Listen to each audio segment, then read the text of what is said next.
Порядка 80 человек сегодня отправились домой из столичного обсерватора. Большинство из них – это сотрудники компании ЕТЭК, контактировавшие с больными коронавирусом.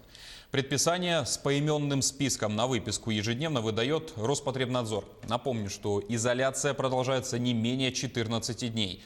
В течение этого времени у них дважды брали анализ на COVID-19. Их результаты отрицательные, поэтому теперь можно отправляться домой.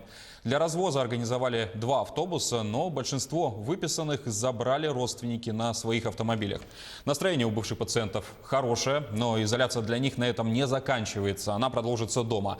В канун выписки наша съемочная группа пообщалась с теми, кто уже собирался отправиться домой. Условия хорошие, кормят отлично. Не жалуемся на условия. Персонал делает все возможное для комфортного пребывания. Скорее бы домой. Там дети уже заждались. Они у меня целую неделю жили одни, потому что муж тоже был в инфекционной больнице. А родители, получается, они пожилые, им нельзя было с ними контактировать. И им приходилось приносить продукты возле двери, ложить, и они сами жили.